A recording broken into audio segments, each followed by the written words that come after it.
हाट्याला बंद फुले जाऊन याला काय धंदा आहे राव. तुम्ही बघून आले का? छत्र्या नाही.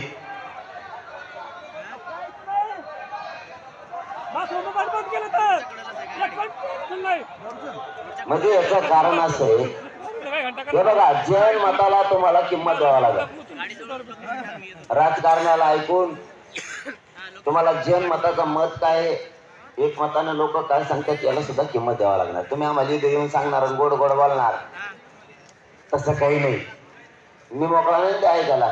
लोकांचं सुद्धा खरं आहे ना. तुमचं खरं आहे नुसतं एकट्याचं, लोकांचं खरं नाही. ही कोणती पद्धत आहे? तुमचा रस्ता मोकळा केला आम्ही, बातम्या फिरवल्या सरकारने, मुंबईत मोकळी करा म्हणलं मी. म्हणजे लोकात आमच्या गैरसमज पसरला पाहिजे. ते काय चावत आहेत का रस्त्याने चालताना? मराठ्याचे पोरं मुंबईत समजा बघते फिरते, कुणाला शी दिली का? मराठ्याच्या पोरांना कुणाला शी दिली? कोणत्या पॉइंटला गेला असेल, देवबाप्पाच्या दर्शनाला गेला असेल, कुठं काय म्हणते त्याला मला माहित नाही, इकडे समजा चौपाटी काय तरी तिकडे गेला असेल समजा. काय ते काय असं मराठ्याचे पोरग म्हणजे काय साप आहे का चालता चाव तू? गेला असं बिचार खेड्याचं लेकरू आहे. काय काय पोरं आल्याच्या नंतर बघतेत आजूबाजूला. तुम्ही सुद्धा बघता ना का? तुम्ही नुसतं सभाला आला की फक्त सभालाच जाता खेड्यापाड्यानं आल्यावर. मंत्री येतात, मुख्यमंत्री येतात, आल्या आल्या तिथं जातो का? आधी रेस्ट हाऊसला जाईल, सगळीकडे खोलीचा वास घेऊन बघन कशी आहे काय आहे. म्हणजे तुमची वेगळी भावना ना आमची वेगळी भावना असं नका तुलू. तुमच्या दारात आलात म्हणजे तुम्ही आम्हाला एक एक एक दिवसाची परवानगी द्यायला काय राव? तसं पाहिलं तर मग परवापासून तो क्वेश्चन चालू आहे, 27 पासून. 27चा दिवस मला झोप नाही, रात्र झोप नाही. 28चा दिवस झोप नाही, रात्र झोप नाही. 27ला दिवसभर जेवण मिळालं नाही, 28ला मिळालं सकाळी. म्हणजे 27ला सकाळी पण नव्हतं आणि संध्याकाळी पण नव्हतं. निघालो, वाटलं होतं उशिरा निघू, पण इतकी गर्दी झाली तिथं अंतरवालीत, बिना जेवणाचं तसंच निघालो. म्हणलं रस्त्याने जेवण नाही, जेवण मिळालं दिवसभर. रात्र इतकी गर्दी होती, तिथून पत्रकार बांधव माझ्या गाडीत होते. मी दुसऱ्याच्या गाडीत ठेवत नाही मुख्यमंत्र्यावानी. बराचसा लागतो,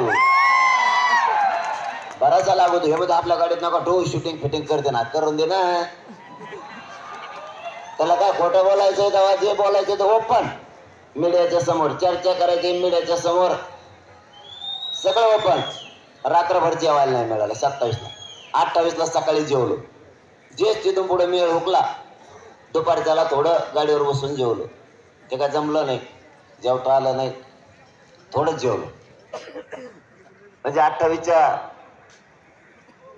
आणि 28च्या रात्र पण उपाशी आणि जागा जागा. बरोबर का? पत्रकार बंधू दोघं तिघ जण होते की नाही गाडीतून माझ्या झोपलेले. ते बिचारे ते म्हणले आज स्तुती नाही करायलो, ते म्हणले आईला कमाले होय बाबाची. अरे ओरिजिनल करतो जे कर. हा हे कोणी भरायला हे बाबा होता उपाशीच मारला मी. पण हे पत्रकार यांना 2-3 टाइम हाणायची सवय आणि 2-3 बायच्यात जायची सवय. लटकलेलं मायामुळे ते आपण गाडी उभा करीत नाहीत मध्ये करीत नाही. जेवायला मिळाला याला नाही ते म्हणले आली उगाच लफडे गुतलो आपण आपल्या. कारण मी निष्ठेनं करतो, वेगळेपणा नाही करत. मला हे सरकारला सांगायचं, मराठ्यांच्या पोराशी वाईट वागू नका. मुंबईत काही करणार नाही ते. देवबाप्पाच्या दर्शनाला जाते, परत आझाद मैदानला बसते, येते पुन्हा येते, काय करणार नाही ते. तुम्ही त्याला चिडी घालू नका, ते काही करणार नाही. लय गरीबाचे लेकर आहेत, लय मोठं दुःख आणि वेदना घेऊन इथं आले. ते मराठ्याचे पोरं माज आणि मस्ती घेऊन नाही आले इकडं. लय हाले तो आमच्या लेकराचे मुख्यमंत्री. आम्हाला माहिती आमच्या लेकराचे किती हालेत, किती कमरं मोडलेत आमच्या आईबापांचे कष्ट करू करू. लय अवघड आहे. तुम्ही ते जाण ठेवा. ते माज घेऊन नाही आले इकडे, माजलेले नाहीये, वेदना घेऊन आलेत. आणि तुम्ही वेदनेवर लक्ष द्यानात, आमच्या डोळ्याचं पाणी पुसिनात म्हणून त्यांना राग येतो.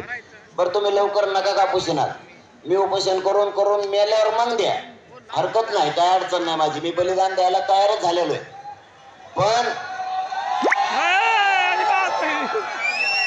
पण तुम्ही त्यांना इथं दुकानं बंद करायला लावू नका, नसता तुमच्या बी महाराष्ट्रात सभा असले की तुम पुढे तसंच होणार आहे. अहो खरं सांगतो, आपण काय लपून ठेवत नसतो. आमचे पोर आले म्हणून तुम्ही टपऱ्या बंद करणार, हॉटेल बंद करणार, सगळं पाण्याचं बंद करणार. आम्ही पण तुमच्या तिकडे सभा असल्या की तुमचं जिथं तिथले ते पाईपलाईन आमच्या गावातून गेले असले तर आम्ही तिचं पाणी त्या दिवशी पुरतं बंद करणार. तुमचं रेस्ट हाऊसलाच गेलं असलं पाणी तर आम्ही ते बंद करणार, आमच्या रानातून गेलेलं असलं. कारण तुम्ही आम्हाला मुंबईत पिऊन दिलं नाही आणि आपण बोलतो ते करतो. तुमच्या आमदार मंत्र्याच्या जर आमच्या तिथून पाईपलाईन गेले असले तर आम्ही त्या बंद करणार. कारण तुम्ही आमचे लेकरं उपाशी मारायला लागले तर जशाला तसं होणार. तुम्ही नाही सापडत आम्हाला